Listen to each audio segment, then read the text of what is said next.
Hola, ¿cómo estás? Bienvenido o bienvenida a este video. Questions. How do we ask them in Spanish? That is what you're going to learn in today's video. The first and most basic questions that we have in Spanish are yes or no questions. So, for example, here we have a statement. Hablas español. That is a statement. However, if I want to make this a question, all I need to do is change my intonation. So, instead of saying hablas español, I would say hablas español, right? Just like we do in English, right? So here in Spanish, we're gonna add this question mark, and we also have one at the beginning of the sentence. Now, a pro tip for you is that many times native Spanish speakers in the modern world will not put a question mark at the beginning of their sentence. It's just because people are lazy. I do it too. So if you're texting people and they don't put the question mark there, you don't need to be like, why don't you put the question mark? It's just what people do, all right? It's much easier to just put one instead of two, okay? Same thing with this, right? Vives en México. That is a statement. You live in Mexico. Now, turn it into a question. All we do is change that intonation, right? So, vives en México, right? So that's it. That's all we need to change. Vives en México, all right? Real simple. Now, we have a simple formula you can follow, which is a question word plus a verb plus a subject, and then whatever the rest of the sentence may be. So for example, a question word like ¿qué? Meaning what. ¿Cuál? Meaning which. It can occasionally mean what as well. ¿Quién? Meaning who. ¿Dónde? Meaning where. ¿Cuándo? Meaning when. ¿Por qué? Meaning why. ¿Cómo? Meaning how. And ¿cuánto? Meaning how many or how much. If you don't already know these, I recommend that you rewind this little part and you write those down with their definitions, okay? Because this is the easiest way to ask questions in Spanish, by learning question words. It's just like in English, right? Who, what, when, where, why. If you learn those basic question words, then all you really need to do is plug and play with simple nouns and verbs. So, for example, ¿qué quieres comer? What is our question word.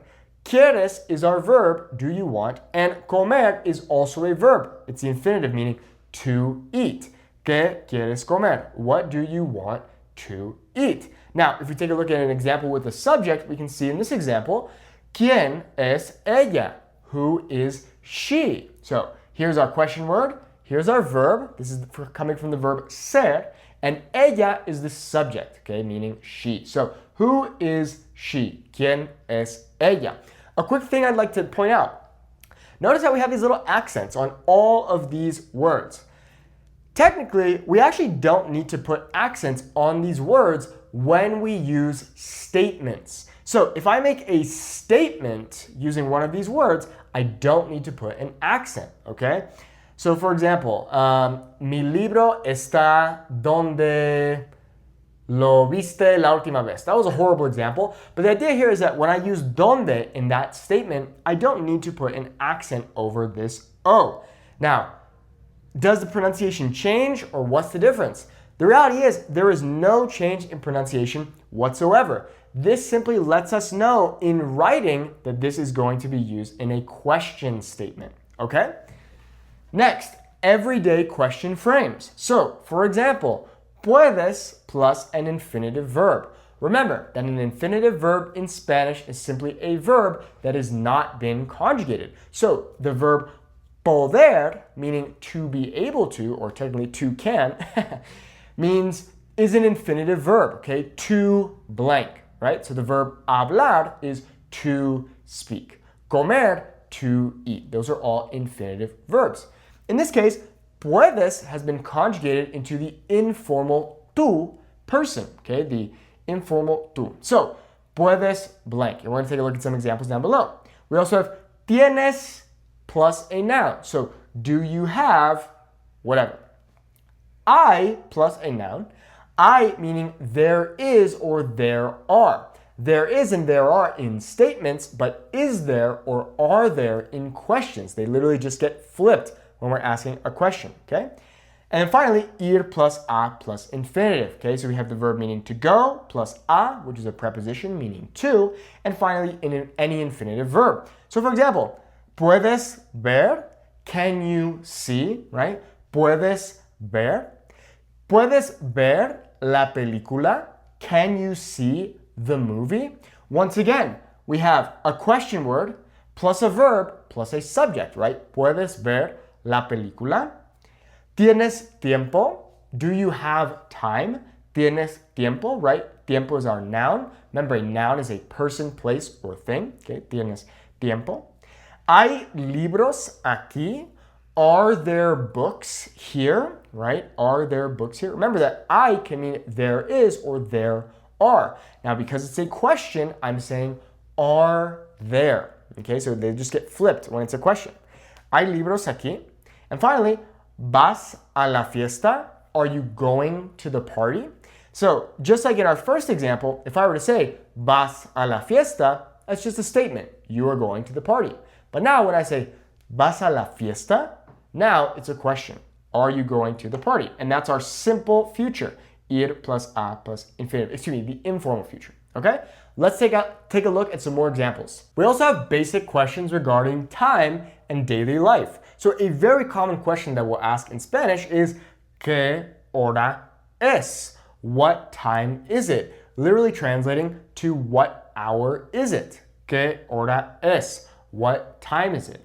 Or you could say something like ¿Tienes la hora? Do you have the time or the hour? ¿Tienes la hora?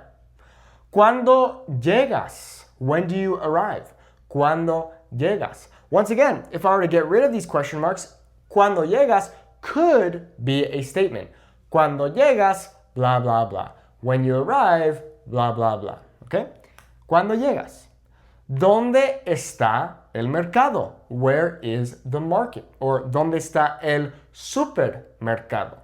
In the US, most markets are supermarkets. However, in Mexico, el mercado would be considered to be a more informal market. Okay, it still can be indoors and maybe they sell food in there, but you can buy vegetables and meats and so on and so forth. Okay.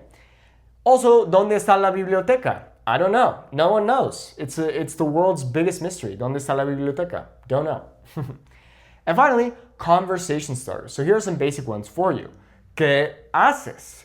Literally translating to what do you do? However, remember that in Spanish, the regular present tense can also be used to talk about things that are going to happen in the near future. So, ¿qué haces? What are you doing? Okay, ¿qué haces? You could also say something like, ¿qué haces el sábado? What are you doing on Saturday? Okay. ¿De dónde eres? Where are you from? Literally translating to of where are you?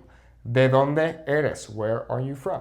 And finally, we have the use of the verb te gusta. Okay, is a very common a very common phrase in Spanish.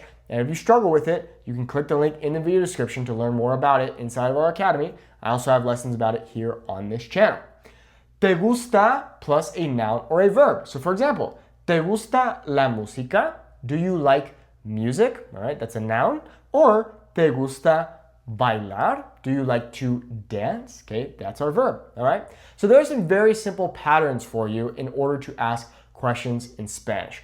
Espero que este video te haya ayudado. Click the link in the video description if you'd like to check out our Fluent Spanish Speaker Academy.